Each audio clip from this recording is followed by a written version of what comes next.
Bom dia, boa tarde, boa noite, boa madrugada. Independente da hora que você está assistindo, seja bem-vindo. E comenta aí, de qual cidade você está vendo essa história? E se essa história apareceu para você, é porque ela merece ser ouvida. Então já se inscreve no canal para não perder mais nenhuma como essa. O sol já começava a sumir por trás dos morros, pintando o céu de laranja e roxo, quando decidi voltar para casa. Aquele tipo de luz me lembrava de Maria, minha esposa, que se foi há 3 anos, levada por um câncer que ninguém soube explicar. Ela adorava ver o entardecer sentada na varanda, com um café quentinho na mão e aquele sorriso que ainda me visita em sonho. Passei o dia todo cuidando da plantação de milho, carregando sacos de ração e revisando as cercas que o gado teimava em derrubar. As mãos estavam calejadas, as costas doíam como sempre doíam depois de um dia de sol forte, mas era isso que me mantinha de pé. O trabalho, a rotina, a obrigação de seguir em frente, mesmo quando o coração parecia ter parado no tempo junto com ela. Aqui no interior de Goiás, entre Pirenópolis e Corumbá de Goiás, a terra tem esse jeito de grudar na gente. Não só na sola da bota ou debaixo das unhas, mas na alma mesmo. Poeira vermelha que vira parte de você, que você respira, que fica no gosto da boca. Cheiro de capim seco que fica na roupa, no cabelo, na pele, misturado com o odor doce e pesado das flores de pequi quando é época. É como se a terra soubesse que você pertence a ela, não o contrário. A fazenda ficava a uns 15 quilômetros da cidade mais próxima, Corumbá de Goiás, que não era grande coisa. Umas 5.000 almas, uma igreja, 2 farmácias, um posto de gasolina e muito pouco mais. Minha propriedade também não era nada de impressionar. 100 hectares de terra boa, algumas cabeças de gado, Nelore, milho, feijão, uma horta que Maria cuidava com tanto amor que as plantas pareciam crescer só de ouvir a voz dela. Agora, sem ela, as plantas cresciam meio tortas, sem o carinho que só ela sabia dar. Eu tentava, regava na hora certa, arrancava as ervas daninhas, mas minhas mãos eram feitas para outros serviços. Mãos grandes, ásperas, que sabiam manejar cerca e gado, mas que tremiam na hora de amarrar os tomatinhos nas estacas. A casa também sentia a falta dela. 2 quartos, sala pequena, cozinha com fogão a lenha que ela insistiu em manter, mesmo depois que puxamos a energia elétrica. Comida feita no fogão a lenha tem outro gosto, João, ela dizia. E tinha razão, como sempre tinha. Agora eu cozinhava no elétrico mesmo, mais por preguiça que por necessidade, e a comida saía sem gosto, sem alma. Normalmente, voltava pela estrada principal, mais larga e segura, passando pela cidadezinha, cumprimentando seu Antônio do bar, Dona Marta da farmácia, o pessoal que conhecia desde criança. Mas naquele dia estava atrasado, muito atrasado. Ainda tinha que recolher os animais e fechar o galinheiro antes de escurecer, senão a raposa que andava rondando a propriedade ia fazer a festa com minhas galinhas. O tempo estava fechando também. Nuvens pesadas se formando no horizonte, daquelas que carregam chuva grossa, dessas que enchem os rios e alagam as estradas de terra. Eu sabia que chuva no cerrado não perdoa quem fica no meio do caminho. Já vi gente passar a noite toda presa no carro porque a água carregou a ponte, ou porque o barro virou sabão e não tem tração que segure. Parei a caminhonete velha na beira da propriedade, onde começava a trilha que cortava pela mata. Uma Ford F1000 de 1985, branca, ou que já foi branca um dia, com mais de 300.000 quilômetros rodados. Herdei do meu pai junto com a terra, e ela nunca me deixou na mão. Motor roncando, suspensão dura que sentia cada pedra do caminho, mas confiável como um cão velho. Olhei para o atalho da mata e fiquei pensando. Todo mundo na região conhecia aquela trilha. Era mais curta, sim, cortava uns 5 quilômetros do percurso normal, mas tinha fama ruim, muito ruim. Os mais velhos contavam histórias de bichos estranhos, de gente que entrava normal e saía diferente, com os olhos vidrados e falando coisas sem sentido. Meu pai, que Deus o tenha, sempre dizia: João, tem lugar que a gente não deve pisar, principalmente de noite. A mata sabe quando não somos bem-vindos e ela tem jeitos de mostrar isso. Mas ali parado, olhando o céu escurecendo e pensando nos animais soltos, na chuva se aproximando, na raposa esperando sua chance, resolvi arriscar. Que besteira poderia acontecer? Eu conhecia aquelas terras como a palma da mão. Nasci e me criei ali, assim como meu pai e meu avô antes dele. 3 gerações pisando a mesma terra, respirando o mesmo ar, bebendo água do mesmo poço. Entrei na trilha devagar, primeira marcha, sentindo cada buraco e cada pedra. A caminhonete balançava que nem barco em mar grosso, mas ela estava acostumada. 16 anos de estrada e ainda me levava onde eu precisava ir. O motor roncava satisfeito, como se também soubesse o caminho de cor. As árvores foram fechando dos 2 lados aos poucos, formando um túnel verde e sombrio que ia ficando mais escuro a cada metro. Jatobás antigos, seus troncos grossos como abraços de gigante, ipês roxos que tinham acabado de florir, pétalas caídas no chão fazendo um tapete colorido, pequizeiros carregados, galhos baixos raspando no teto da caminhonete. O barulho do motor ecoava diferente ali dentro, mais abafado, como se a mata engolisse os sons e os transformasse em outra coisa. Os pássaros, que de dia faziam uma algazarra danada, agora estavam quietos. Silêncio pesado que grudava na pele. Foi então que comecei a escutar. Primeiro foram os grilos, normal para aquela hora. Depois vieram outros sons. Galhos quebrando longe, folhas se mexendo sem vento, um cheiro forte no ar que não conseguia identificar. Misto de terra molhada, de bicho, de algo doce e enjoativo como fruta passada. Parei o carro e desliguei o motor. O silêncio que veio depois não era silêncio de verdade. Era cheio de pequenos ruídos, sussurros, movimentos que faziam os pelos do meu braço arrepiarem. Parecia que a mata inteira estava me observando, esperando alguma coisa. As sombras se mexiam mesmo sem vento, e eu comecei a entender por que meu pai não gostava daquele lugar. Liguei novamente e acelerei um pouco, querendo sair dali o mais rápido possível. Mas a trilha parecia ter ficado mais estreita, ou talvez fosse impressão minha.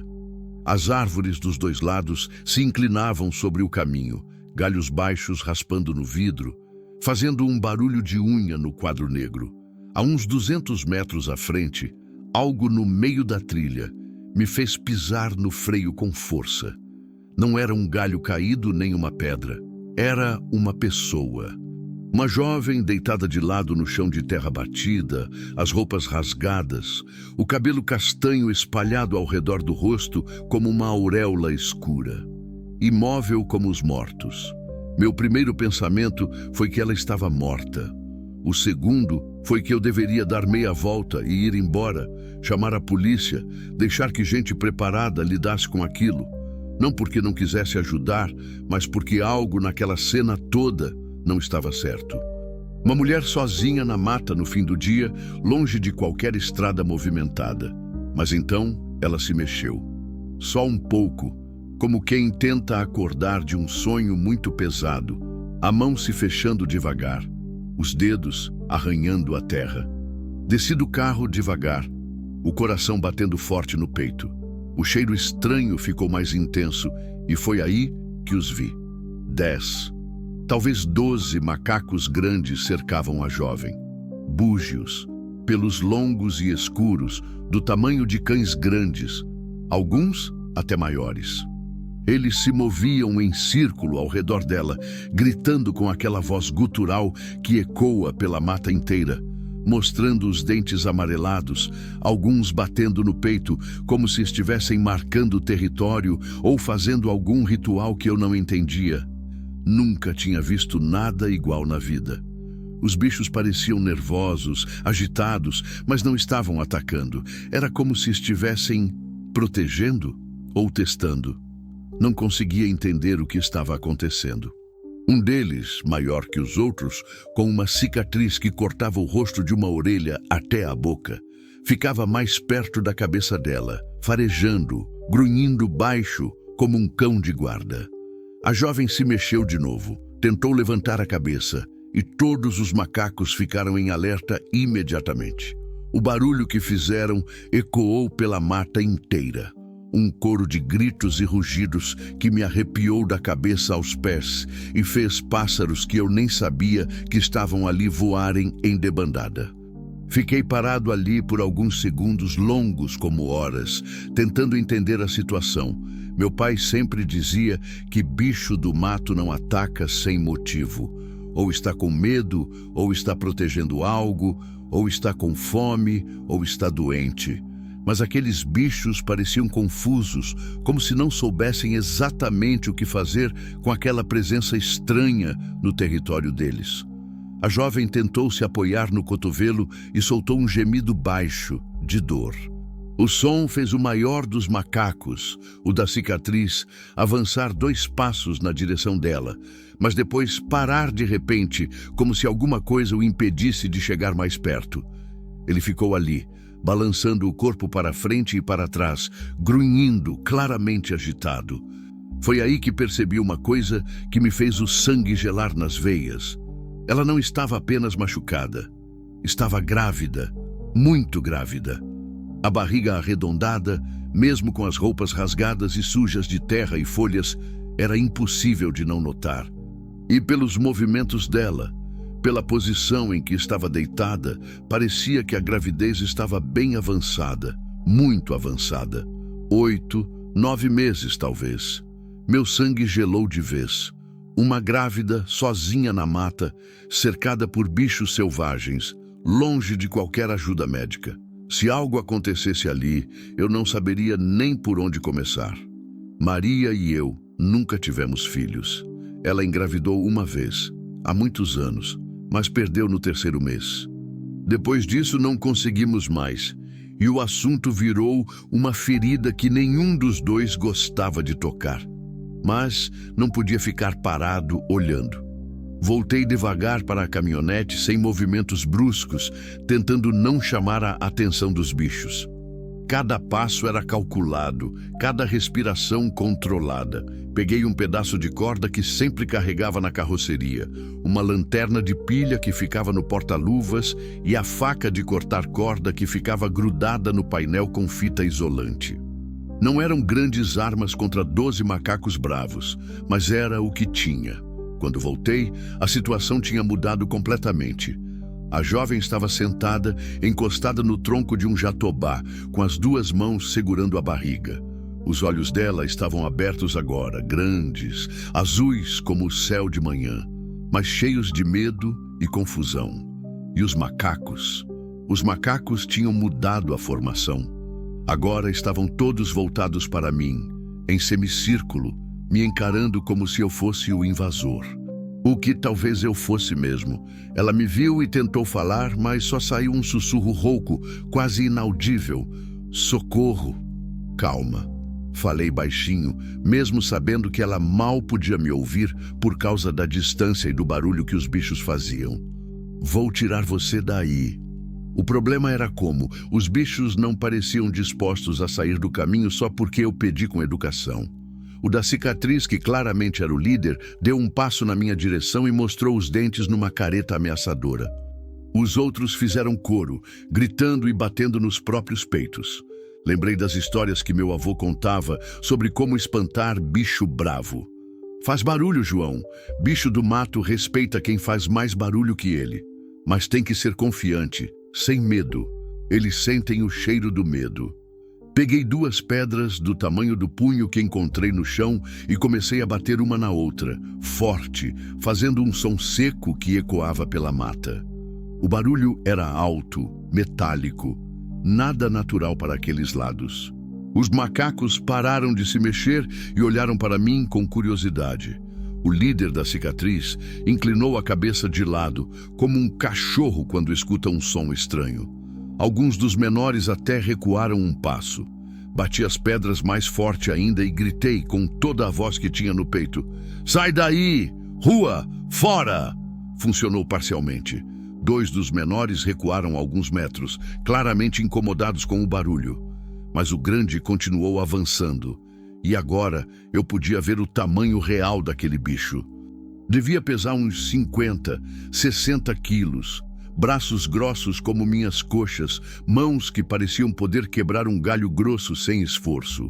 Os dentes, quando ele abriu a boca, eram amarelados, mas afiados, feitos para despedaçar frutas duras e, se necessário, carne.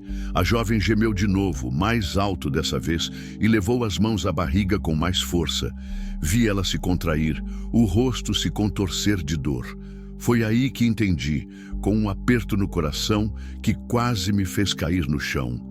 Ela não estava só machucada, estava em trabalho de parto. O bebê ia nascer ali no meio do mato, cercada por bichos selvagens, longe de qualquer ajuda médica. E eu, que não sabia nada de parto, ia ter que dar um jeito. Não tinha tempo para ter medo. A situação era grave demais para eu ficar parado pensando nos problemas. Avancei na direção dos macacos, batendo as pedras e gritando o mais alto que conseguia, movendo os braços como um louco. Alguns fugiram na hora, assustados com aquela demonstração de agressividade, mas 3 ficaram, incluindo o grande da cicatriz. Eles formaram uma linha entre mim e a jovem, gritando de volta, como se estivessem me desafiando para um duelo. O líder bateu no chão com as 2 mãos e avançou mais 2 passos. Agora estava a menos de 10 metros de mim e eu podia ver cada detalhe do animal. A cicatriz velha cortando o rosto, os olhos pequenos e inteligentes, a musculatura poderosa debaixo do pelo. Se ele decidisse me atacar, eu não teria chance nenhuma. Foi quando lembrei da buzina da caminhonete. Recuei devagar, sempre de frente para os bichos, até chegar no carro. Liguei o motor e comecei a buzinar sem parar. O som alto e agudo ecoou pela mata como um alarme de incêndio, um barulho totalmente artificial naquele ambiente selvagem. Os macacos, que provavelmente nunca tinham ouvido nada parecido na vida, entraram em pânico total. Gritaram, pularam, se atropelaram uns aos outros tentando fugir. O líder resistiu por alguns segundos, claramente confuso, mas quando eu acelerei o motor e dei uma arrancada na direção dele, buzinando sem parar, até ele desistiu. Em menos de 2 minutos, todos tinham sumido na vegetação fechada, deixando apenas o eco dos gritos se perdendo na distância. O silêncio que ficou depois da buzina morrer foi quase ensurdecedor. Só se ouvia o motor da caminhonete funcionando e o som da minha própria respiração, pesada como se eu tivesse corrido 1 quilômetro. Desliguei o carro e corri até a jovem. Ela estava pálida como um pano de prato, suando frio apesar do calor, respirando curto e rápido. Os olhos azuis me encararam com uma mistura de alívio e terror, como se ela não acreditasse que alguém tinha aparecido para ajudá-la. "Por favor", sussurrou, a voz tão baixa que tive que me ajoelhar perto dela para escutar. "Não me deixe aqui." "Não vou deixar", respondi, já pensando em como ia carregar ela até o carro sem machucá-la mais ainda. "Qual é seu nome?" "Helena", ela conseguiu dizer entre uma respiração ofegante e outra. "Helena dos Santos. Eu sou João Batista." Tentei fazer a voz sair mais calma do que eu estava sentindo. "Helena, preciso que você me diga, quanto tempo você acha que tem até o bebê nascer?" Ela fechou os olhos, respirou fundo, e quando os abriu de novo, vi o pânico real estampado neles. "Não sei", gemeu, a voz trêmula. "As dores começaram de manhã bem cedo, mas agora estão muito fortes, muito próximas." Olhei ao redor, tentando avaliar as opções. O céu estava quase escuro agora, e as primeiras gotas grossas de chuva começaram a cair, fazendo barulho nas folhas. Se ficássemos ali, ou se eu tentasse levá-la pelo caminho cheio de buracos até a cidade, o bebê podia nascer no meio da trilha, sem nenhuma condição de higiene ou segurança. Mas na fazenda tinha um gerador que mantinha a luz funcionando, água limpa do poço artesiano, algumas coisas básicas de primeiros socorros que Maria sempre fazia questão de manter em casa. E Dona Conceição, a vizinha mais próxima que morava a uns 3 quilômetros de distância, tinha sido parteira a vida inteira antes de se aposentar. Se eu conseguisse chegar até o telefone...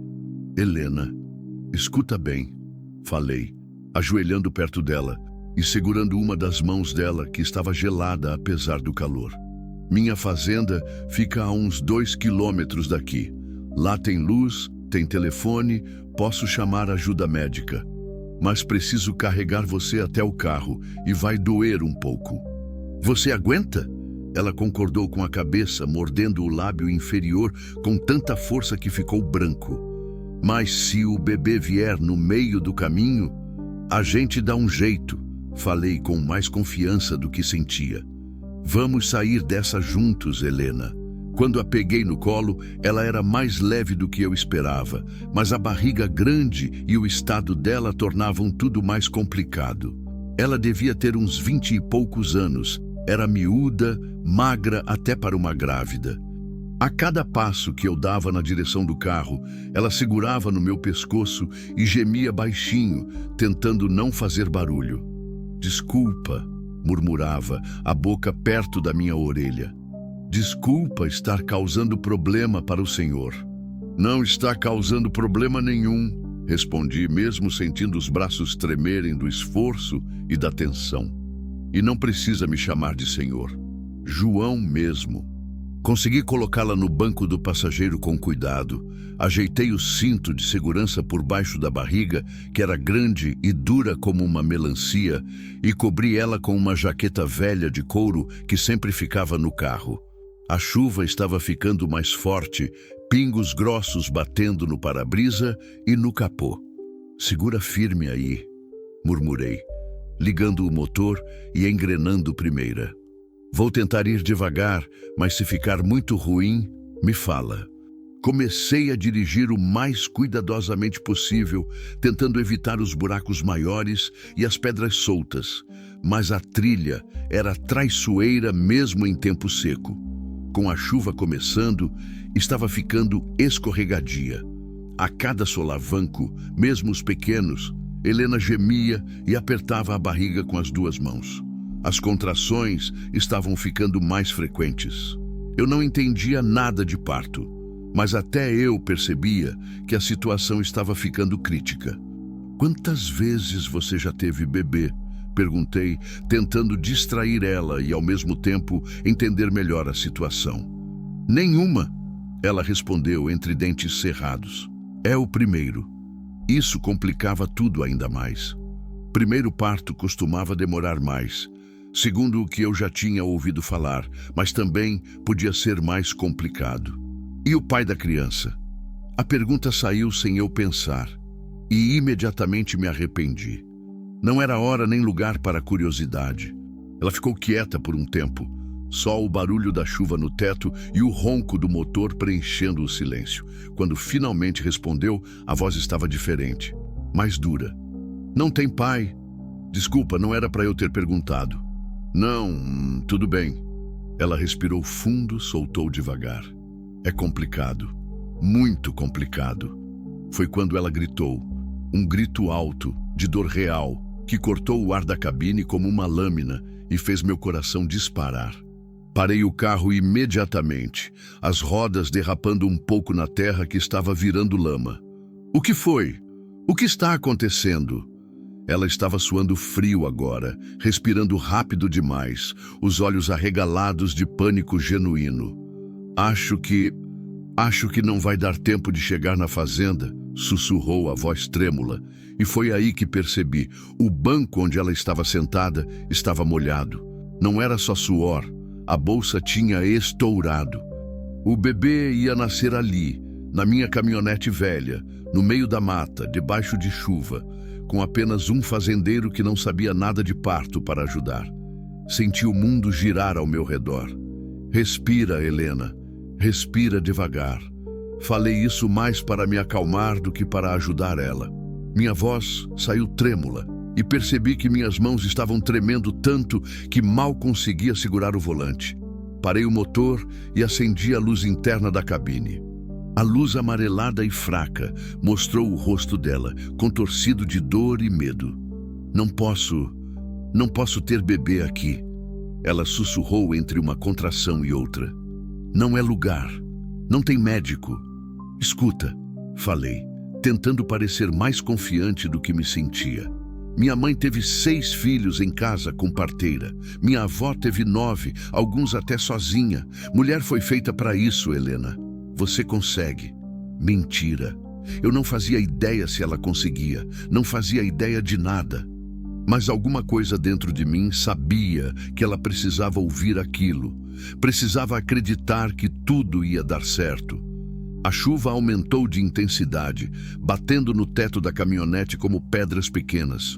O barulho era ensurdecedor, mas pelo menos abafava os gritos dela. Olhei ao redor, tentando pensar no que fazer. Estávamos no meio do nada, a uns 500 metros da fazenda, mas 500 metros na lama e no escuro, carregando uma mulher em trabalho de parto. Eram como 500 quilômetros. João, a voz dela me trouxe de volta à realidade. Está vindo, o bebê está vindo agora. O pânico que senti nesse momento foi diferente de qualquer coisa que já tinha experimentado na vida. Não era medo de bicho bravo, de acidente, de perder dinheiro. Era o terror puro de ter uma vida humana nas minhas mãos e não saber o que fazer com ela. Quanto tempo entre as contrações? Não sei. Pouco. Muito pouco. Respirei fundo. Tinha que tomar uma decisão rápida. Ou tentava chegar na fazenda correndo o risco do bebê nascer no meio do caminho, ou parava ali mesmo e encarava a situação. A chuva estava transformando a trilha em um lamaçal, e se a caminhonete atolasse, estaríamos numa situação ainda pior. Vamos fazer o seguinte, decidi. Vou tentar chegar até aquela árvore grande ali na frente. Debaixo dela a chuva não bate tanto. Se conseguir, a gente para por ali. Se não conseguir, a gente para onde der. Liguei o motor de novo e engrenei primeira. A caminhonete patinou, as rodas girando em falso na lama, mas depois pegou tração e avançou devagar. Cada metro era uma vitória. Helena se agarrava no painel e gemia a cada solavanco, mas estava aguentando firme. Consegui chegar debaixo de um jatobá imenso, com copa larga que protegia um pedaço bom de chão. Desliguei o motor e olhei para ela. Como você está? Doendo muito, ela conseguiu falar. E eu estou com medo. Eu também estou com medo, admiti.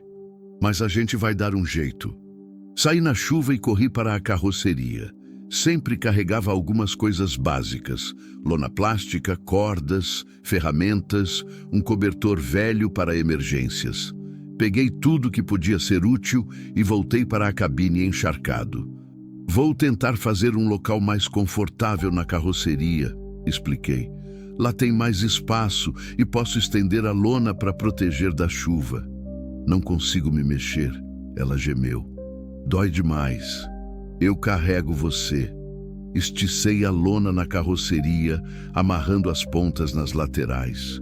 Não era grande coisa, mas criava um espaço seco e relativamente protegido. Estendi o cobertor em cima e voltei para buscar Helena. Quando a peguei no colo dessa vez, ela estava tremendo. Não de frio, mas de dor e medo. O corpo pequeno dela vibrava a cada contração, e eu sentia como se estivesse carregando algo muito frágil, que podia se quebrar a qualquer momento. Vai dar tudo certo, sussurrei no ouvido dela, enquanto caminhava até a carroceria. Vai dar tudo certo, Helena. Ela não respondeu, só se agarrou no meu pescoço com mais força. Consegui acomodá-la na carroceria, com as costas apoiadas na cabine da caminhonete e as pernas esticadas.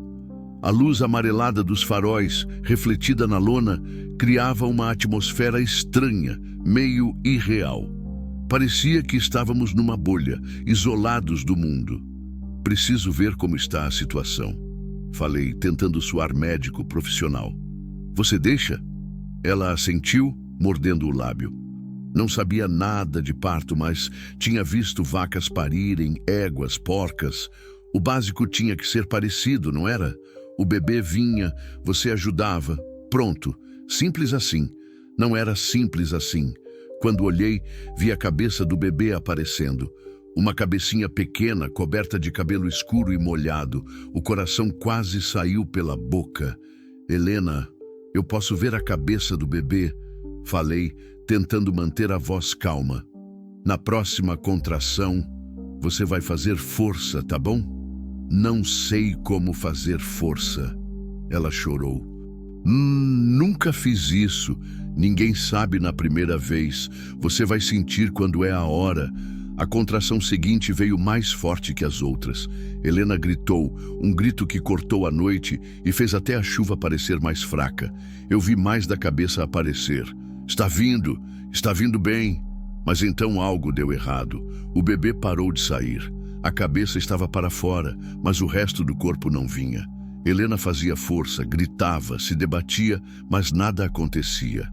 Por que parou? Ela perguntou ofegante, os olhos arregalados de pânico.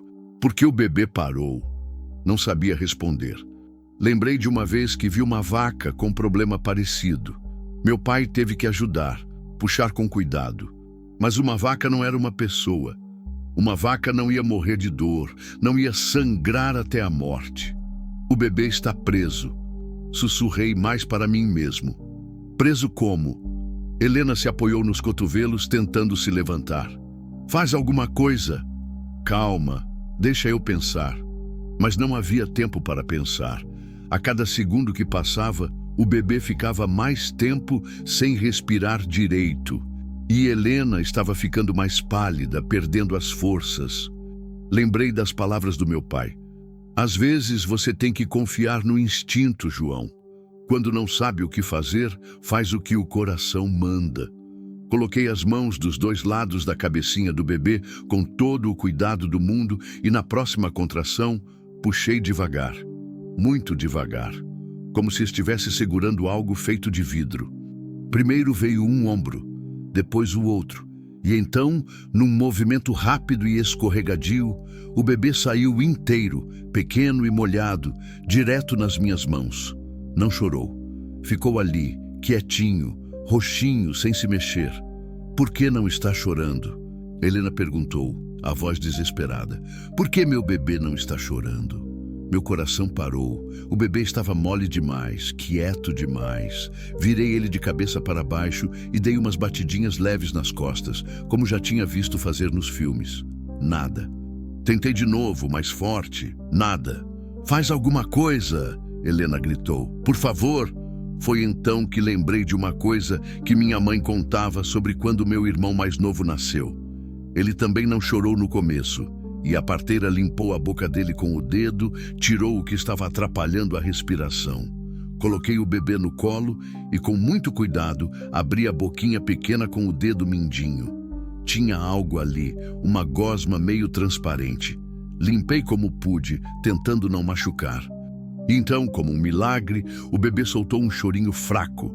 Depois outro, mais forte, e então chorou de verdade, alto, reclamando da vida, do frio, do mundo estranho onde tinha acabado de chegar. Está chorando, sussurrei, sem acreditar. Helena, seu bebê está chorando. Ela desabou a chorar também, de alívio, de felicidade, de cansaço. Estendi os braços e coloquei o bebê no peito dela, ainda ligado pelo cordão umbilical. É menino ou menina? Ela perguntou, a voz embargada. Olhei. Na pressa e no desespero, nem tinha reparado. É menina, falei, sorrindo pela primeira vez em horas. Uma menina pequena e brava. Helena beijou a cabecinha da filha, que tinha parado de chorar, e agora olhava ao redor com curiosidade. Os olhinhos eram escuros, espertos, como se já estivesse tentando entender onde tinha chegado. Como eu vou chamar você? Helena murmurou para a filha. Precisa de um nome bonito, um nome forte. Esperança. Falei sem pensar. Que tal, Esperança? Helena olhou para mim, depois para a filha e sorriu. Esperança. Repetiu o nome devagar, experimentando. É um nome bonito, um nome que combina com ela. A chuva ainda caía forte, mas ali debaixo da lona, no meio da mata, naquele momento estranho e mágico, parecia que estávamos no lugar mais seguro do mundo. Eu sentado numa lateral da carroceria, Helena deitada com a filha no peito e a pequena Esperança descobrindo o mundo. Ah, João, Helena falou baixinho depois de um tempo. Obrigada. Pelo quê? Por não ter desistido de mim na mata, por ter me trazido até aqui, por ter ajudado ela a nascer. Não soube o que responder. Fiquei ali olhando as duas, mãe e filha, e sentindo uma coisa estranha no peito. Uma mistura de felicidade, de orgulho, de medo do que ia acontecer agora. Porque o bebê tinha nascido, estava bem, estava chorando e se mexendo. Mas ainda estávamos no meio do nada, sem condições médicas adequadas, sem saber se Helena estava bem de verdade. E mais importante, ainda não sabia quem era Helena de verdade, de onde ela tinha vindo, por que estava sozinha na mata. Mas essas perguntas podiam esperar. Por enquanto, bastava que as três estivéssemos vivas e bem. Por enquanto, bastava o milagre de ter uma vida nova no mundo, nascida nas minhas mãos, debaixo de uma lona velha, no meio de uma tempestade. Por enquanto, bastava saber que pela primeira vez em 3 anos, eu tinha feito algo que realmente importava. Capítulo 4. Os segredos que a terra guarda. A chuva diminuiu depois de umas 2 horas, mas eu não quis arriscar mover Helena e a bebê no escuro. Ficamos ali na carroceria até o primeiro clarão do dia aparecer entre as árvores. Durante a noite inteira, fiquei acordado vigiando as duas, ouvindo a respiração da pequena Esperança, verificando se Helena não estava com febre. Quando o céu clareou um pouco, consegui finalmente levar as duas para casa. A fazenda parecia diferente quando chegamos, como se tivesse crescido, ficado mais importante. A casa simples, de 3 cômodos e varanda, agora ia abrigar 3 pessoas em vez de uma. A solidão de 3 anos ia dar lugar a vozes, a choro de bebê, a vida acontecendo de verdade. Preparei o quarto de hóspedes, que na verdade era um depósito onde guardava ferramentas e sacos de ração, da melhor forma que consegui. Estendi lençóis limpos na cama. Coloquei uma bacia com água morna, algumas toalhas que Maria tinha bordado e nunca usei. Helena mal conseguia andar. O parto tinha tomado todas as forças dela e ela se apoiava em mim para dar cada passo. A pequena Esperança dormia embrulhada numa manta, quieta como se soubesse que precisava economizar energia. João, Helena sussurrou quando a deitei na cama. Preciso te contar uma coisa. Agora não, falei, ajeitando o travesseiro atrás da cabeça dela. Agora você precisa descansar. Não, precisa ser agora. Os olhos azuis dela me encararam com uma seriedade que me assustou. Porque quando você souber, talvez não queira mais que a gente fique aqui. Sentei na beira da cama, segurando Esperança no colo. A bebê abriu os olhinhos e me olhou com curiosidade, como se estivesse me estudando. Pode falar. Helena respirou fundo, como quem se prepara para pular de um lugar alto. Meu nome verdadeiro é Helena Cavalcante. Meu padrasto é Coronel Raul Cavalcante. O nome me atingiu como um soco no estômago. Todo mundo na região conhecia o Coronel Cavalcante. Fazendeiro rico, poderoso, dono de terras que se perdiam de vista. Político influente, homem que resolvia problemas com dinheiro ou força, dependendo da situação. E tinha fama de ser cruel com quem o contrariava. Cavalcante, repeti, sentindo a boca ficar seca. O das fazendas perto de Pirenópolis? Esse mesmo. Helena fechou os olhos. Ele matou minha mãe. O mundo parou ao meu redor. Como assim matou? Ela queria se separar dele. Descobriu que ele estava roubando terras de pequenos fazendeiros, forjando documentos, ameaçando gente. Minha mãe era advogada, queria denunciar. A voz dela ficou mais baixa, mais triste.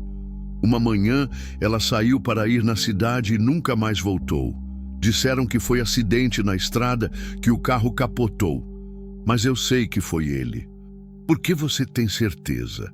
Porque na noite anterior eu escutei ele no telefone, falando com alguém sobre resolver o problema da Marlene. Esse era o nome da minha mãe. Falou que não podia deixar ela abrir a boca, que ia acabar com tudo que ele construiu. Senti um frio subir pela espinha. Se fosse verdade, eu estava abrigando a enteada de um homem perigoso. Muito perigoso. E o bebê? Perguntei, olhando para a Esperança.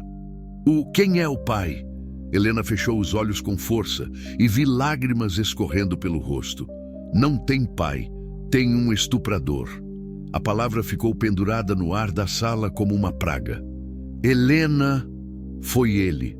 Foi o coronel. Ela abriu os olhos e me encarou. Começou quando eu fiz 15 anos. Minha mãe trabalhava muito, chegava tarde em casa. Ele dizia que era culpa minha, que eu provocava, que eu queria. Durante 3 anos, João. 3 anos aguentando aquilo. A raiva que senti nesse momento foi diferente de qualquer coisa que já tinha sentido na vida. Uma raiva pura, quente, que fazia minhas mãos tremerem de vontade de quebrar alguma coisa. Depois que minha mãe morreu, ficou pior ainda. Ele dizia que agora eu era dele completamente, que não tinha ninguém para me proteger. E quando descobriu que eu estava grávida, ela parou, engoliu seco. Falou que ia me matar, que ia dizer que foi acidente, como fez com minha mãe. Foi por isso que te abandonou na mata. Não abandonou, levou para matar. Helena segurou minha mão com força. Ele sabe que os búzios atacam gente na época do acasalamento. Deixou eu lá, sabendo que os bichos iam fazer o serviço sujo para ele. Olhei para a pequena Esperança, dormindo tranquila no meu colo, sem saber que tinha nascido de uma violência terrível. Filha de um monstro, mas também filha de uma mulher corajosa que tinha aguentado anos de horror e ainda assim tinha força para ser mãe. Por que você não denunciou? Para quem? Helena deu um riso amargo. Ele conhece todo mundo na região. Delegados, juízes, promotores. Metade deve dinheiro para ele, a outra metade tem medo. Quem ia acreditar na palavra de uma menina contra a de um coronel respeitado? Tinha razão. No interior, coronéis como Raul Cavalcante eram quase intocáveis. Dinheiro, poder e influência criavam uma proteção que poucas coisas conseguiam furar. E agora? Perguntei. O que você quer fazer agora? Não sei. Ela olhou para a filha. Só sei que não posso voltar para lá. E que não quero que ela cresça sabendo quem é o pai dela. Então fica aqui. As palavras saíram da minha boca antes mesmo de eu pensar nelas. Mas quando falei, soube que era isso mesmo que queria. João, você não entende. Se ele descobrir onde eu estou, ele não vai descobrir. Me levantei, caminhei até a janela e olhei para fora. Minha terra, meu pedaço de mundo. Aqui você está segura. Você não me conhece direito. Pode se arrepender. Pode ser. Mas todo mundo merece uma segunda chance. E essa menina, olhei para a Esperança, merece crescer longe da maldade que trouxe ela ao mundo. Helena ficou quieta por um tempo, só olhando para mim. Depois sussurrou. Por que você está fazendo isso? A pergunta me pegou desprevenido. Por que mesmo? Por piedade, por solidão, por saber o que era perder alguém que se ama? Não sei, respondi. E era verdade. Talvez porque quando vi você na mata, lembrei da minha Maria nos últimos dias de vida. Frágil, precisando de cuidado, dependendo de alguém para não desistir de tudo. Ela era muito doente. Câncer. Ficou 1 ano e meio lutando. Senti a voz embargada. No final, ela era pequena como você, pesava quase nada, mas nunca perdeu a esperança. Dizia que Deus tinha planos melhores para ela, que ia para um lugar onde não existia dor. Vocês tiveram filhos? Tentamos muito. Ela engravidou uma vez, mas perdeu cedo. Depois não conseguimos mais. Olhei para a esperança. Talvez seja por isso que Deus colocou vocês no meu caminho. Helena sorriu pela primeira vez desde que a encontrei. Um sorriso pequeno, cansado, mas verdadeiro. João, se a gente ficar aqui, não pode ser de favor. Eu trabalho, ajudo no que puder. Não quero ser peso morto. Combinado. E se o coronel aparecer, se aparecer, a gente resolve. Minha voz saiu mais firme do que eu sentia. Homem que bate em mulher e faz violência com criança é covarde. Covarde tem medo de homem de verdade. Era conversa fiada, eu sabia. O coronel Cavalcante não era só um homem violento, era um homem violento com dinheiro e poder. Se quisesse nos prejudicar, tinha 1000 maneiras de fazer isso sem sujar as próprias mãos. Mas naquele momento, olhando para Helena e Esperança, senti algo que não sentia há anos.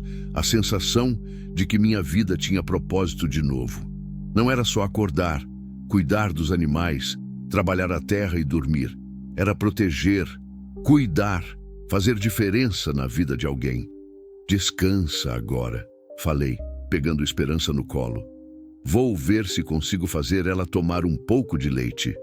Ela mama no peito, Helena disse. Mas se você tiver leite em pó, pode dar também. Deve estar com fome. Passei o resto da manhã cuidando das duas. Esquentei leite, ajudei Helena a amamentar, troquei as fraldas improvisadas que fiz com panos de prato. Era trabalho que nunca tinha feito na vida, mas descobri que não era tão difícil assim. Só precisava de paciência e carinho. À tarde, quando Helena estava dormindo e Esperança também, saí para cuidar dos animais, a rotina normal da fazenda. Mas tudo parecia diferente agora. As galinhas ciscando no terreiro, as vacas ruminando na sombra, o barulho do vento nas folhas de milho, tudo tinha ganho um significado novo. Foi quando escutei o barulho do carro. Um motor potente, diferente dos carros normais da região. Parei o que estava fazendo e olhei na direção da estrada. Uma caminhonete preta, novinha, estava chegando devagar pela trilha que levava à casa. Meu sangue gelou. Não conhecia o carro, mas conhecia o tipo. Carro de gente rica, de gente poderosa. De gente que não vinha na minha fazenda, a menos que fosse coisa séria. A caminhonete parou na frente de casa. Desceram 2 homens. Um era alto, magro, de uns 50 anos, vestido com roupa social mesmo no calor do cerrado. Óculos escuros, cabelo grisalho bem penteado. O outro era mais novo, forte, com cara de quem resolvia problemas com os punhos. Não precisava ninguém me apresentar para saber quem era o primeiro. Coronel Raul Cavalcante tinha vindo buscar sua enteada. E eu estava no meio da guerra que nem sabia que existia. Caminhei na direção dos 2 homens, tentando parecer calmo, mas sentia o coração batendo tão forte que tinha certeza de que eles podiam ouvir. Limpei as mãos sujas de terra na calça e parei a uns 3 metros de distância. Boa tarde, falei, a voz saindo mais firme do que esperava. O coronel tirou os óculos escuros e me estudou com olhos pequenos e frios como de cobra. Era mais velho do que parecia de longe, talvez uns 60 anos, mas se conservava bem. Roupas caras, relógio de ouro, sapatos que custavam mais que meu salário de um ano.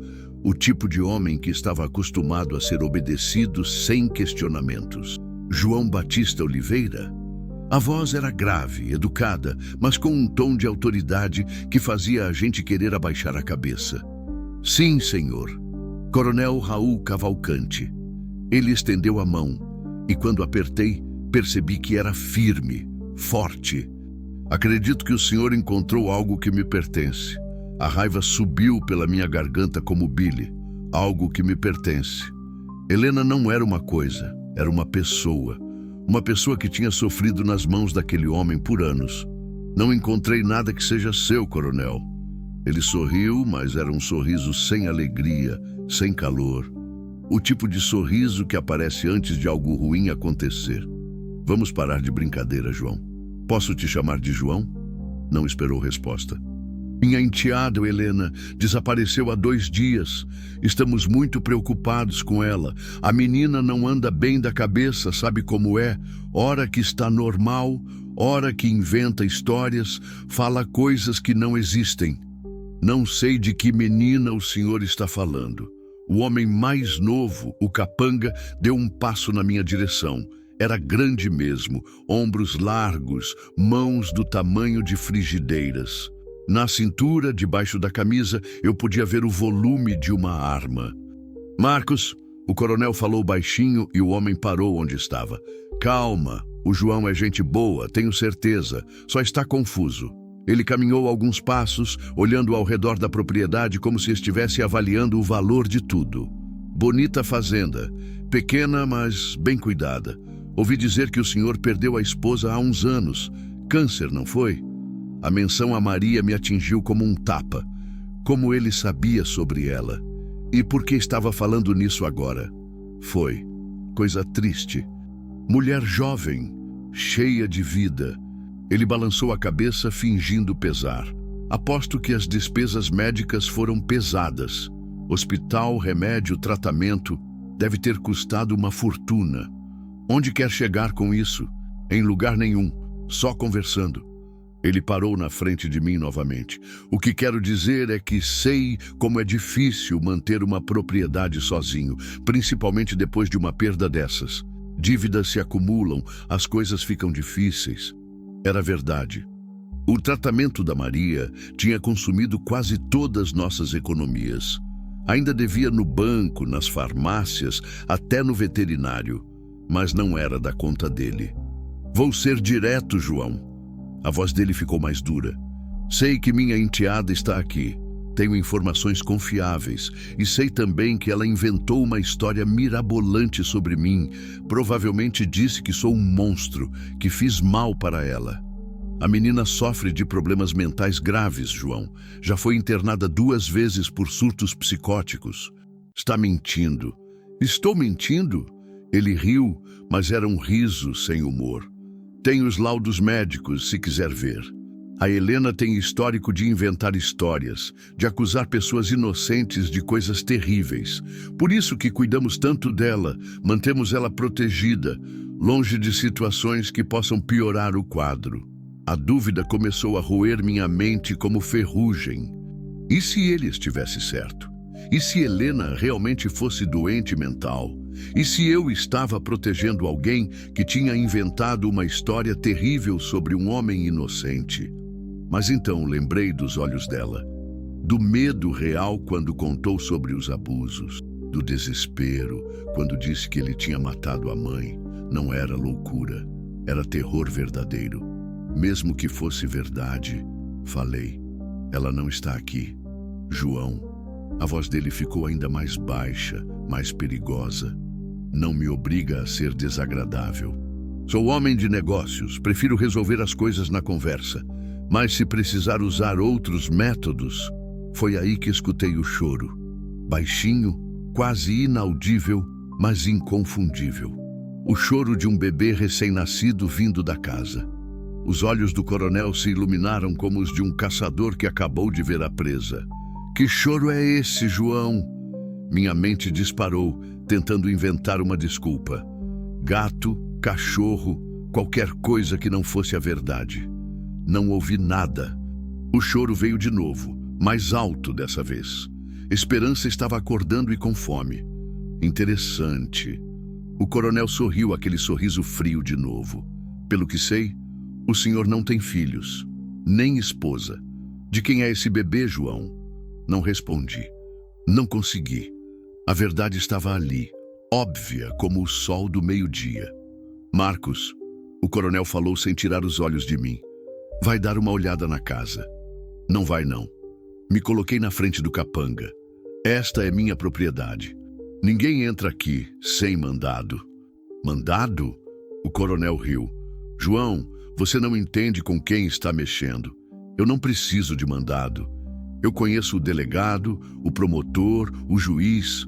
Posso conseguir qualquer papel que quiser em 2 horas. Então vai buscar. O capanga me empurrou com força e eu quase caí, mas não saí da frente da porta. Sai daí, caipira! Ele rosnou. Marcos! O coronel levantou a mão. Calma. O João ainda vai entender a situação. Ele caminhou até mim e parou bem perto, tão perto que eu podia sentir o cheiro do perfume caro e do cigarro. Escuta bem, João Batista. Posso acabar com sua vida numa tarde. Uma palavra minha no banco e seus empréstimos vencem amanhã. Uma ligação para a prefeitura e sua propriedade fica sem licenças, sem água, sem energia. Outra ligação para os compradores da sua produção e você não vende nem um saco de milho na região.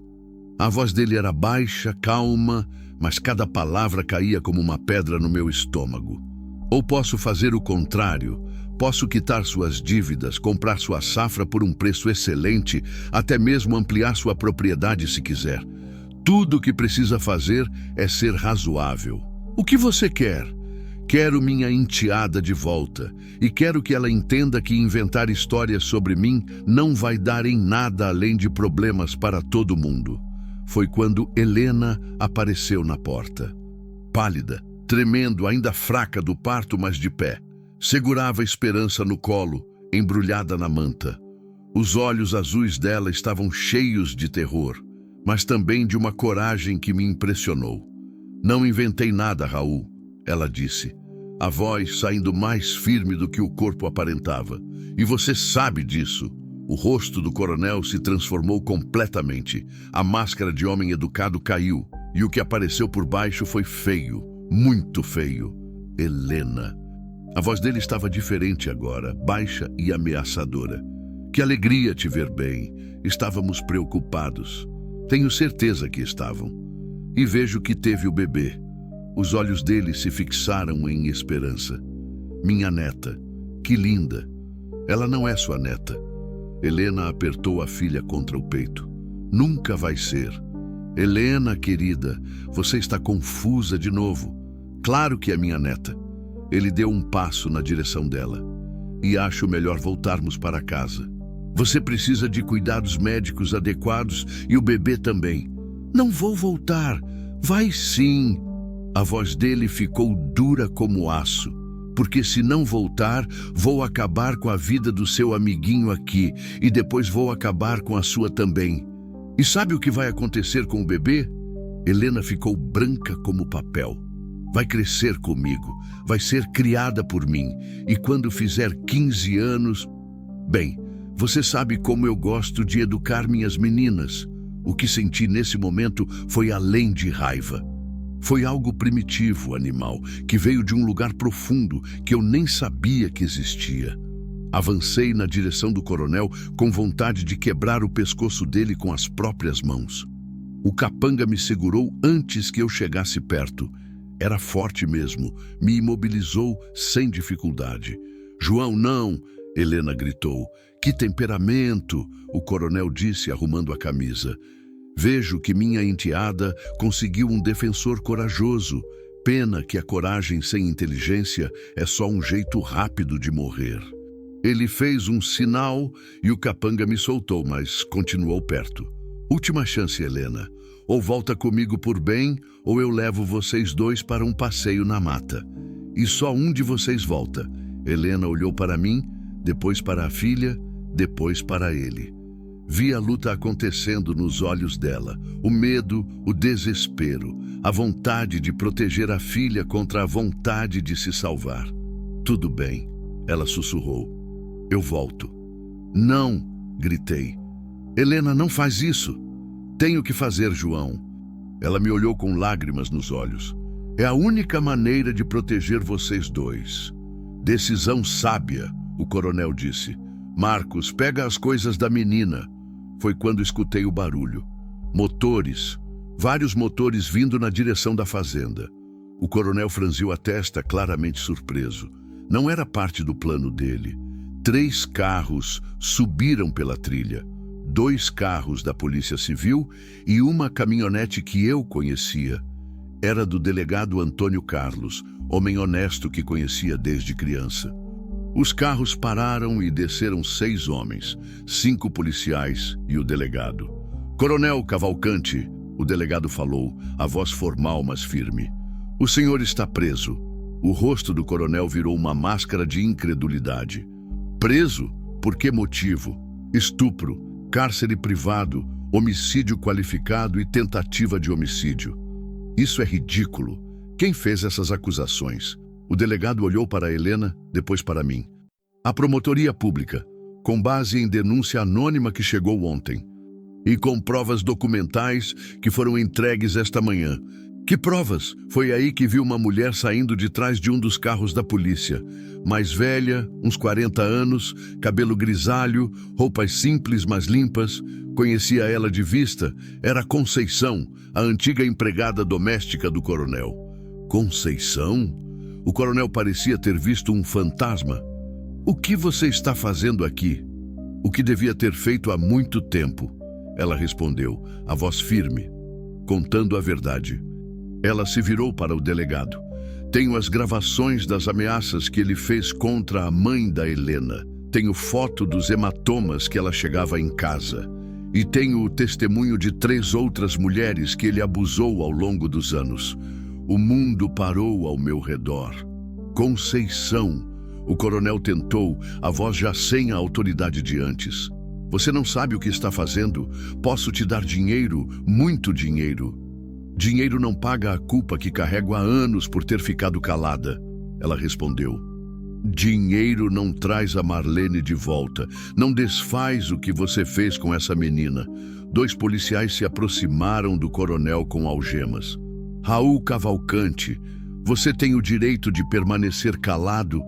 Isso não vai ficar assim, ele gritou enquanto era algemado. Vocês não sabem com quem estão mexendo. Eu tenho amigos, tenho influência. Tinha, o delegado corrigiu. Quando a notícia sair nos jornais amanhã, seus amigos vão fazer fila para negar que te conhecem. O capanga tentou fugir, mas foi cercado pelos outros policiais. Em 5 minutos, os 2 estavam dentro dos carros, rumo à cadeia. Helena desabou a chorar, ainda segurando esperança. Acabou, sussurrou. Realmente acabou. Conceição se aproximou dela e a abraçou. Desculpa, filha. Desculpa por não ter feito isso antes. Por que agora? Helena perguntou. Porque ontem uma jovem me procurou na cidade. Disse que sabia quem eu era, que precisava da minha ajuda. Contou que você tinha fugido, que estava grávida, que ele tinha tentado te matar. Helena olhou para mim confusa. Que jovem? O delegado sorriu. Sua prima Carla. Ela disse que sempre soube da verdade, mas tinha medo de falar. Quando soube que você tinha desaparecido, decidiu agir. Carla, Helena sussurrou. Pensei que ela não acreditava em mim. Ela sempre acreditou. Só estava esperando a hora certa. Conceição pegou Esperança no colo e sorriu para a bebê. E esta deve ser a razão de tudo isso ter acontecido agora. Ela olhou nos olhinhos da criança. Às vezes, é preciso uma vida nova nascer para que a justiça antiga finalmente aconteça. Fiquei ali parado, vendo tudo acontecer como se fosse um sonho. Em algumas horas, tinha passado do terror absoluto para o alívio completo. O monstro tinha sido derrotado. Helena estava livre e Esperança ia crescer longe da sombra do mal. E agora? Perguntei. Helena me olhou. Depois olhou para a fazenda, para a casa onde tínhamos passado os primeiros dias, como uma família estranha e improvisada. Agora, ela disse, se você ainda quiser, a gente fica. Claro que quero. E foi assim que nossa jornada de verdade começou. 3 meses depois, a fazenda estava irreconhecível. Não porque tinha mudado fisicamente, continuava sendo a mesma casa simples, os mesmos 100 hectares, as mesmas árvores e cercas. Mas estava cheia de vida de um jeito que eu nem lembrava mais que podia existir. Helena se recuperou rápido do parto. Em 2 semanas já estava ajudando na horta. Em 1 mês, cuidava das galinhas como se tivesse nascido para aquilo. Descobri que ela tinha mãos boas para plantas.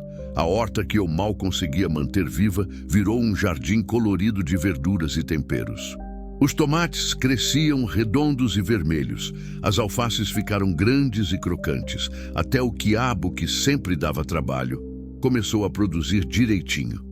Você tem dom para isso, falei uma manhã, vendo ela aguar os pés de couve. Minha mãe me ensinou, ela respondeu sorrindo. Dizia que planta sabe quando a gente gosta dela de verdade. Esperança crescia rápido também. Com 3 meses já sorria, brincava com os próprios dedinhos, ficava observando tudo ao redor com aqueles olhos escuros e curiosos. Chorava pouco, dormia bem, como se soubesse que estava em lugar seguro. Eu aprendi a trocar fralda, a esquentar mamadeira, a fazer ela parar de chorar só balançando no colo e cantarolando baixinho. Coisas que nunca pensei que ia saber fazer na vida. De noite, quando as 2 dormiam, eu ficava na varanda ouvindo os sons do campo. Grilos cantando, vento nas folhas, às vezes uma coruja ou o grito distante de algum bicho. Mas não era mais o silêncio pesado de antes, aquele silêncio de solidão que doía no peito. Era um silêncio bom, cheio de vida dormindo, de amanhã que vinha chegando. O julgamento do coronel Cavalcante virou notícia nos jornais da região. O delegado Antônio Carlos disse que raramente tinha visto um caso com tantas provas, tantas testemunhas.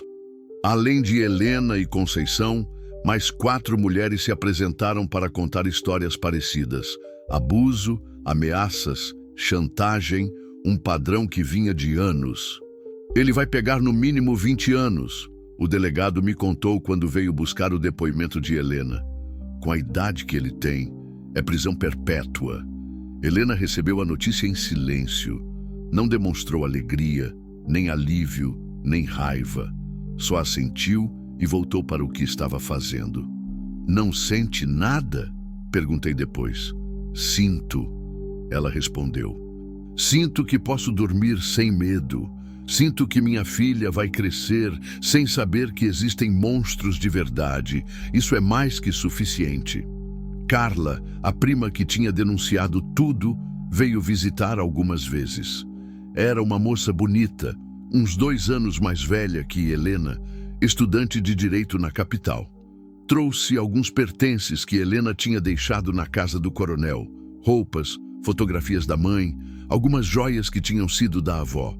Guardei tudo escondido, Carla explicou. Sabia que um dia você ia querer essas coisas de volta. Foi emocionante ver Helena segurando as fotos da mãe. Marlene era parecida com ela, a mesma delicadeza no rosto, os mesmos olhos azuis. Numa das fotos, mãe e filha estavam no jardim de uma casa, sorrindo para a câmera. Helena devia ter uns 12 anos, ainda criança, ainda inocente. Ela era linda, comentei. Era, e corajosa. Helena passou o dedo na foto com carinho. Se estivesse viva, teria adorado conhecer a neta. Montamos um pequeno altar na sala, com as fotos de Marlene e de Maria. 2 mulheres que não se conheceram em vida, mas que de algum jeito tinham se encontrado na morte para conspirar nosso encontro. Pelo menos era assim que eu gostava de imaginar. A fazenda também começou a dar resultados melhores. Com Helena cuidando da horta e me ajudando com os animais, sobrava mais tempo para me dedicar à plantação. A safra de milho daquele ano foi a melhor em 5 anos. O feijão também deu bom, e até consegui plantar uma roça pequena de algodão que Maria sempre quis experimentar. Você está diferente, Dona Conceição falou quando veio visitar. Ela tinha se mudado para a cidade depois do julgamento, mas vinha nos ver toda semana. Diferente como? Mais novo, mais vivo. Ela tinha razão, sentia energia que não tinha há anos. Acordava cedo não por obrigação, mas por vontade. Os dias tinham ganho cor de novo, sabor, propósito. E de noite, quando deitava na cama, Não ficava mais olhando para o teto pensando no vazio da vida. Dormia o sono de quem estava cansado de fazer algo que importava. Não que tudo fosse fácil. Helena ainda tinha pesadelos às vezes. Acordava no meio da noite suada e assustada. Nesses momentos eu fazia café, sentávamos na cozinha e conversávamos baixinho para não acordar a esperança. Sobre o passado, sobre o futuro, sobre os medos que ainda carregávamos. Às vezes acho que não mereço isso, ela disse uma noite dessas. O quê? Essa vida, essa paz. Depois de tudo que aconteceu, depois de ter sido suja por tanto tempo. Helena. Parei de mexer o café e olhei nos olhos dela. Você nunca foi suja. Nunca. O que fizeram com você não te define. O que você é agora, o que você escolhe fazer daqui para frente, isso sim te define. Como pode ter tanta certeza? Porque vejo você todo dia. Vejo como cuida da esperança, como trata os animais, como faz as plantas crescerem. Vejo uma mulher forte, corajosa, cheia de amor para dar. Nada do que aconteceu antes muda isso. Ela chorou um pouco, mas era choro de alívio, não de tristeza. Obrigada, João. Obrigada por me ver assim. É assim que você é. Esses momentos de conversa foram criando uma intimidade diferente entre nós. Não era paixão, não era romance, pelo menos não no começo. Era mais profundo que isso. Era companheirismo verdadeiro, era saber que podia contar com a outra pessoa, não importa o que acontecesse. Mas aos poucos, sem a gente perceber, foi virando amor também. Não um amor desesperado, febril, desses que aparecem nos filmes. Era um amor calmo, construído na rotina, no cuidado mútuo, no respeito. Amor de olhar para o lado na hora do café e sorrir sem motivo aparente. Amor de saber que a outra pessoa estava ali e isso bastava para o mundo fazer sentido. A primeira vez que nos beijamos foi numa tarde de setembro, quando estávamos consertando a cerca do pasto. Helena estava segurando o arame e eu martelando a grampa quando nossos olhos se encontraram. Ficamos ali parados por alguns segundos, só nos olhando, até que ela deu 2 passos na minha direção e eu fiz o resto do caminho. Foi um beijo suave, cuidadoso, cheio de perguntas que não precisavam ser faladas. Quando nos separamos, ela encostou a testa na minha e suspirou. Está certo isso? Perguntou. Não sei se está certo, respondi, mas sei que está bom. Ela riu e o som da risada dela foi como música. Está bom mesmo. Não contamos para ninguém no começo. Era nosso segredo, nossa descoberta particular. Continuávamos dormindo em quartos separados, mantendo as aparências, mas durante o dia trocávamos olhares, roçávamos a mão um do outro quando ninguém estava vendo, conversávamos baixinho na cozinha quando Esperança dormia. Foi Conceição quem percebeu primeiro. Vocês dois estão apaixonados, ela disse do nada, numa tarde que veio nos visitar. Helena ficou vermelha até as orelhas. Eu fingi que estava ocupado consertando uma cadeira quebrada. Não tem problema nenhum nisso, Conceição continuou. Na verdade, é lindo de ver. 2 pessoas que passaram por tanto sofrimento encontrando felicidade juntas. A gente não quer que as pessoas achem que... Helena começou. Que o quê? Que vocês merecem ser felizes? Conceição balançou a cabeça. Filha, depois de tudo que vocês passaram, felicidade é mais que merecida. É obrigatória. Foi essa conversa que me deu coragem para fazer o pedido. Numa noite de outubro, quando estava chovendo manso lá fora e Esperança dormia no berço improvisado que fizemos com uma gaveta grande, chamei Helena para sentar na varanda. Tenho uma coisa para te falar, disse. Boa ou ruim? Depende da resposta. Peguei a mão dela, ainda pequena, mas agora com calos de trabalho honesto. Helena, sei que nossa história começou do jeito mais estranho possível. Sei que temos passados complicados, feridas que ainda estão sarando. Mas sei também que nesses meses Aprendi a ser feliz de novo. Aprendi que a vida pode ter sentido, pode ter cor, pode ter futuro. João, deixa eu terminar. Sorri para ela. Não tenho anel, não tenho dinheiro para casamento grande, não posso prometer luxo nem viagens. Mas posso prometer que vou cuidar de você e da esperança pelo resto da vida.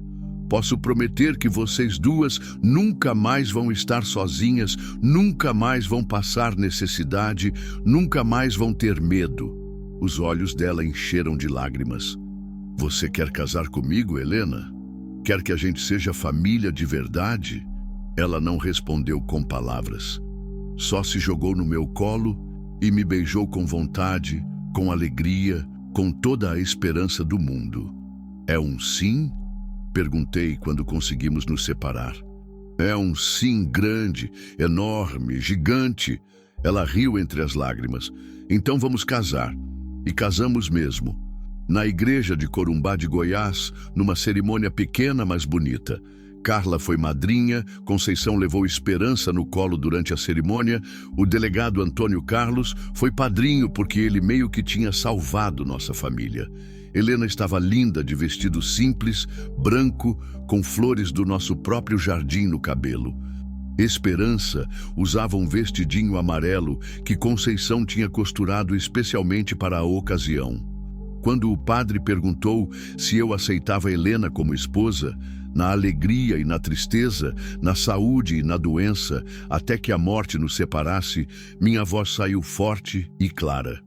Aceito, com todo o coração aceito.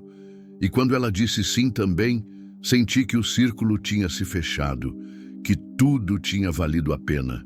Os anos de solidão, a dor da perda, os medos, as incertezas, tudo tinha levado até aquele momento, até aquela família que nem em sonho eu imaginava que podia existir. Hoje, um ano depois do casamento, nossa vida tem uma rotina boa e tranquila. Helena cuida da casa, da horta e das galinhas. Eu toco a plantação e o gado. Esperança, que já tem mais de um ano, engatinha pela casa toda, ri quando brinca de esconde-esconde, chama a gente de papai e mamãe, sem saber que nossa história é diferente do normal. Para ela, sempre foi assim. Para ela, eu sempre fui o pai, Helena sempre foi a mãe, e nós sempre fomos uma família. Às vezes, quando estou trabalhando na roça e o sol esquenta muito, paro na sombra de uma árvore e penso em como a vida é estranha. Como um momento pode mudar tudo. Como uma decisão de pegar um atalho numa tarde qualquer pode levar você para lugares que nem imaginava que existiam. Se não tivesse passado pela mata naquele dia, se não tivesse encontrado Helena cercada pelos macacos, se tivesse desistido quando as coisas ficaram difíceis, onde estaríamos agora? Ela provavelmente estaria morta. Esperança nunca teria nascido. E eu continuaria sozinho, vazio, vivendo uma vida que não era vida de verdade. Mas não foi assim que aconteceu. E hoje, quando escuto as duas conversando na cozinha, Helena ensinando palavras novas para a Esperança, quando vejo as plantas crescendo verdes e fortes na nossa horta, quando sinto o cheiro de comida caseira vindo da nossa casa, sei que sou o homem mais rico do mundo. Não rico de dinheiro, mas rico do que importa de verdade. Rico de família, de amor, de propósito. Rico de manhãs que fazem sentido e noites que trazem paz. Ontem, Esperança deu os primeiros passos sozinha. Saiu de perto da mesa da cozinha e veio cambaleando na minha direção, rindo de braços abertos. Quando chegou perto de mim, se jogou no meu colo e me deu um abraço apertado. "Papai!" ela disse. "Clarinha!" Helena estava na porta vendo tudo, com um sorriso que valia mais que todo o ouro do mundo. "Viu só?" ela falou. "Nossa menina está crescendo." "Nossa menina!" repeti, sentindo o peito se encher de orgulho e amor. Porque ela é nossa mesmo. Não importa como começou, não importa de onde veio. Esperança é nossa filha, eu sou pai dela, Helena é mãe dela, e nós somos uma família que se encontrou no meio da tempestade e decidiu ficar junta para sempre. De noite, quando as duas já estão dormindo, ainda fico na varanda olhando as estrelas e pensando em tudo isso. E sempre chego à mesma conclusão. A vida não é sobre o que acontece com a gente, é sobre o que a gente faz com o que acontece. É sobre as escolhas que tomamos quando tudo parece perdido. É sobre ter coragem de cuidar de quem precisa, mesmo quando não sabemos direito como fazer.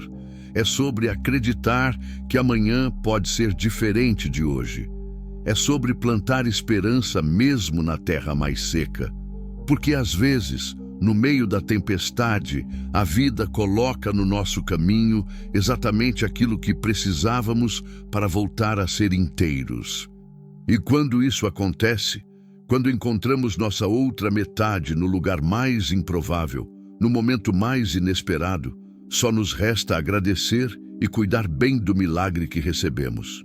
Hoje, quando passo pela trilha onde encontrei Helena, sempre paro alguns segundos no mesmo lugar. Não para lembrar do medo, da dor, do desespero daquela noite, mas para agradecer. Agradecer por ter tido coragem de parar, por ter tido força para ajudar, por ter tido amor suficiente no coração para aceitar duas estranhas na minha vida e transformá-las na minha família. E para lembrar que milagres existem sim. Não do jeito que a gente imagina, não vindo do céu com anjos e trombetas, mas vindo da terra mesmo, do chão rachado da vida, na forma de pessoas quebradas que se juntam e descobrem que juntas podem ser inteiras de novo. É isso que eu aprendi nesses anos todos.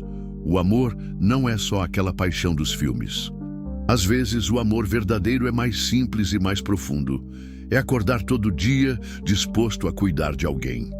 É olhar nos olhos de uma criança e saber que faria qualquer coisa para protegê-la. É sentar na varanda com a pessoa que ama e não precisar falar nada, porque o silêncio já diz tudo. E que família não é só quem nasceu junto. Família é quem escolhe ficar junto.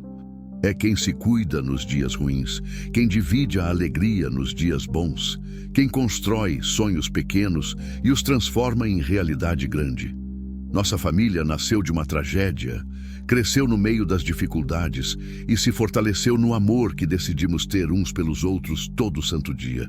E isso é mais que suficiente, é mais que perfeito, é nossa vida e eu não mudaria nenhuma vírgula dela. Há encontros que não são casualidade, mas necessidade. Há pessoas que chegam na nossa vida não para passar, mas para ficar. E há amores que nascem não da paixão, mas da decisão diária de cuidar, proteger e construir algo bonito junto. No final das contas, a felicidade não está nos grandes gestos, mas nos pequenos momentos que fazem a vida valer a pena. E quando encontramos alguém disposto a dividir esses momentos conosco, encontramos tudo.